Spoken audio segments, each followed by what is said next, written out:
welcome back to my channel. So I just got back from one of the more unique horror movies I've seen this summer. But before we get into it, if you're new here, please hit the subscribe button. I release new videos every week. I'll give you guys the basic review and then follow it up with a spoiler section because there is quite a bit to unpack here with this one. The movie we're going to be talking about today is Cuckoo. Cuckoo is a 2024 horror thriller film written and directed by Tilman Singer. The film stars Hunter Schaefer, Bluthardt, Marton Csokas, Jessica Henwick, and Danielle Stevens. It follows a teenager, Hunter Schaefer, who moves to the German Alps to live with her father and becomes disturbed by strange occurrences. So as of lately, like I've told you guys, I've been going into these movies as blind as I can so I can experience everything in the movie fresh for the first time. This may be one of my most memorable blind experiences yet. Okay, so the story synopsis is simple enough and pretty accurate to how the film actually is. Not only stayed away from the trailer, but also the plot for this one until after watching. Such a good way to go about it. Basically, we get introduced to Gretchen, played by Hunter Schaefer, after a pretty eerie and intriguing cold open. When we get introduced to her character, the movie goes more for subtlety than just an exposition dump. It's very obvious from the beginning that her character is troubled, but it never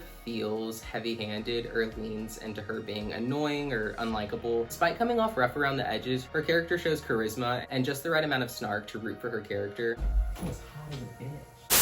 The same can't really be said about her parents. Her stepmom and dad are horrible. The stepmom very clearly only cares about Alma, her bio daughter, and it's never really said why, but Gretchen's dad just doesn't seem to like her. It was really sad. The young half-sister to Gretchen, Alma, is the only other character that makes enough of an impact to also root for. She plays the sometimes creepy role fairly well, and it was interesting that her character communicated via sign language. Specifically with Gretchen, there were definitely some heartwarming moments between them throughout the film, relating to them using sign language. You get a few other characters too. Minor character named Beatrix that works with Gretchen at the hotel, not really utilized much. There's a detective named Henry, and then there's this doctor named Koenig, who the dad works for, that brought them there. Classic, creepy, slightly offish doctor. Overall, I was pretty pleased with the characters. None of them were too remarkable, except for Hunter Schaefer, obviously, but pretty solid. The film's story and character motivations are shrouded in mystery for a good portion of the film as it slowly plays out. The pacing at first seems like a little bit of a slow burn. Even after the somewhat weird cold open,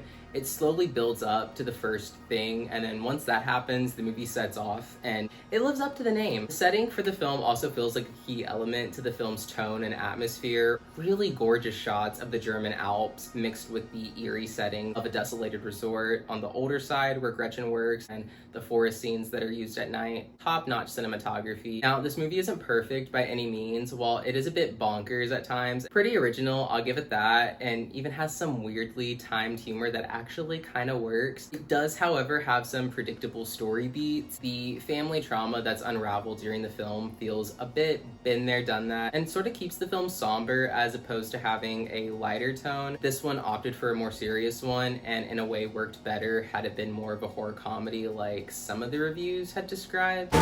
You're here because your family belongs here. That's a fucking weird way to put it.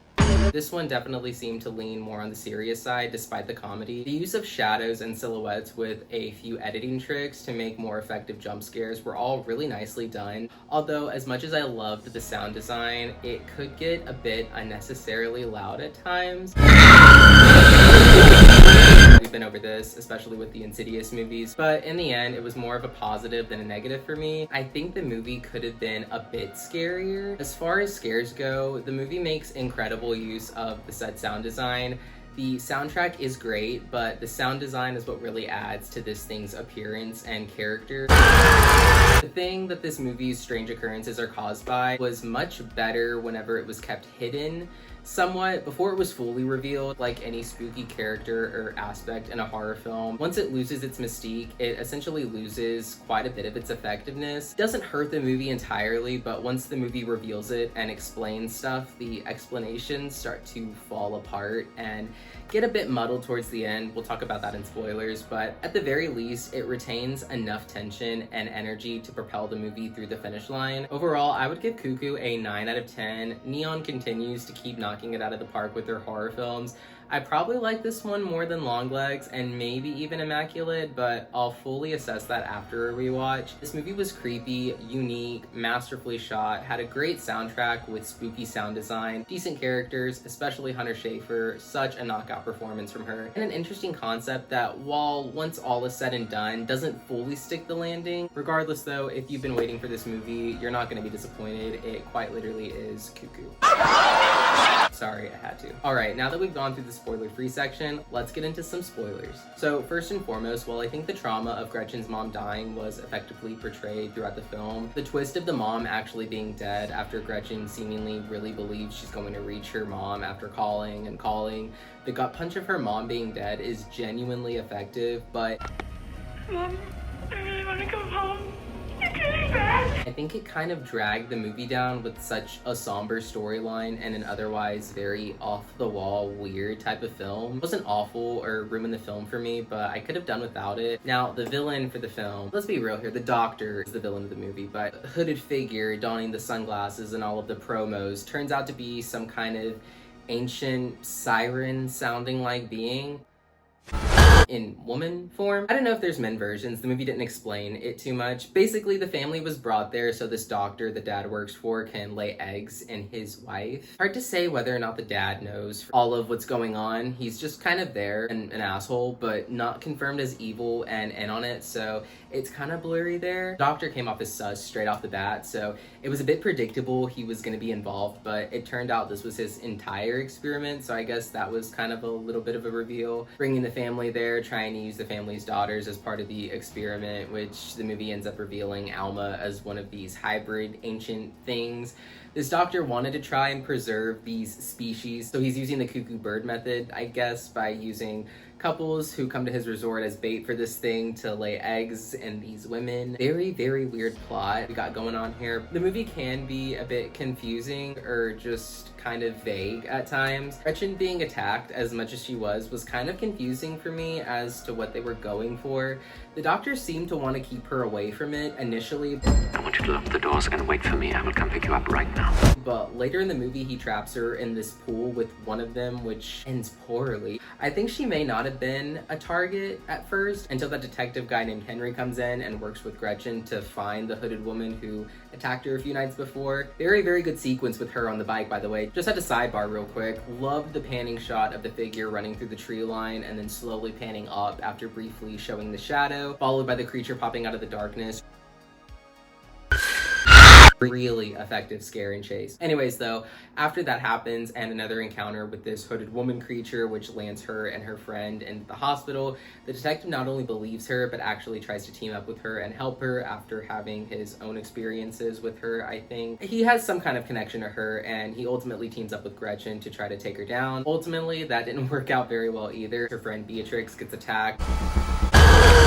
And while Gretchen escapes, the doctor catches the detective. That, I believe, may have resulted in him actually going after Gretchen, now knowing what she knows, but it's really hard to say because the movie goes in quite a few directions. While quite a bit of those were good, it did unfortunately feel a bit muddled and confusing, more specifically in the third act. Straight up, I really didn't understand what exactly was going on after a certain point, what the doctor was trying to accomplish with the family specifically beyond trying to keep these ancient beings alive or whatever, they're endangered. I don't know, it just gets so fucking confusing. The arrangement between the doctor and Gretchen's father is never really fully laid out either, nor is what's happening to his wife at the end of the movie, or even really the monster. Just none of it ever really fully gets explained.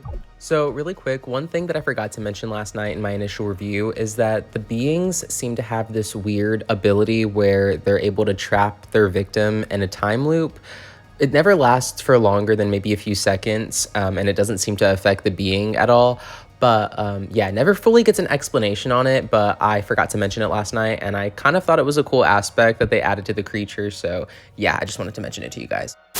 It's kind of hard to say like what the characters were going for towards the end of the film. This movie just kind of stretched itself a little bit too thin towards the ending. I did enjoy the explanation and tie into the cuckoo bird and how it lays eggs being tied into their experiment. Nice little tie in there, but like I said, the third act eventually devolves into chaos and running and shooting. I had no idea what anyone was trying to do at that point. And then it sort of just ends. Gretchen's able to take down the hooded woman and kill her, but there's no real resolution between any of the main core characters. The doctor and Henry presumably both shoot each other, and Alma and Gretchen leave the hospital and hitch a ride with Gretchen's sneaky link and book it the fuck out of there. They never follow up with their parents either. Fairly open-ended ending. Fair. I mean, not every story has to have a definitive conclusion, an answer to every storyline, but I think this one could have been fleshed out just a little bit more. Bottom line, Cuckoo was one of the few movies on the original and unique side of the spectrum this year. I highly recommend you check it out as soon as you can. Alright guys, that about wraps up this video. Once again, if you're new here, hit that subscribe button. It'll really help the channel out a lot, and if you just want to go that extra mile, hit the notifications bell so you'll be the first to know about new weekly videos. As always, thank you guys so much for your support. Don't forget to like and share, and I'll see you in the next one.